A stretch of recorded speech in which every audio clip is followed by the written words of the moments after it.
kasal. Pero paliwanag ko, person who's very wounded and broken. Of course, I'm a different person today than I was yesterday. Before or yesterday.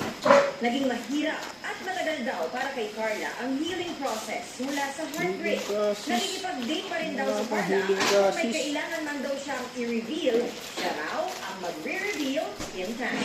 Uy, sarapon guys, parang litsong manok. Pero pag hindi ko enjoy, depende kung sino pong ka-drive ko. Basta maayos na tao, wala kong tinatago. Athena Imperial updated sa Showbiz Happening. Agay, nasunog. Sunog. Putok, nasunog yan. Bali, Uber ah. Kinasal at mga kapuso, ito po magtulog na lang. Pasko na. Kaya po, ang mga balita ngayon weekend para sa Uber. at mas na sa bayan.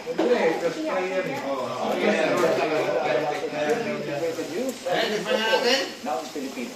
Nakabuto kami. Magkana ka limang ganyan ka na, ganyan pa rin, iilan mo na. Ay, Na-Uber sa luto, sa ano ah. nakal mo yata kasi hindi yun eh. Kala ko hindi sunog eh, nakabalot sa puwil eh. Ba natin? Niluto mo pa, inihaw mo pa.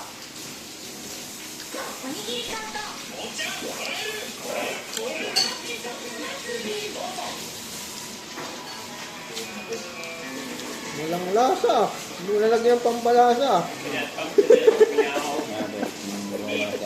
Ano na, parang saling baboy? Sunog eh, ganun ano. Hit lang. Wang dami ng Cebu took center stage. With one was already fled. Anuan? Walang kasino. Abang.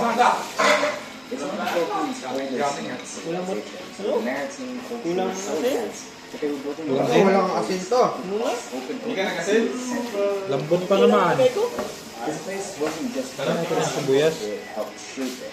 Sunog ang ano. Lami. Tools and remnants of the Abang. evidence pointing to the preparation of rocket that we now know as We're eating our way through this historic city, find some of the best traditional Kinilaw Mindanao has to offer. Matabang. Some of the tastiest restaurant you'll ever have.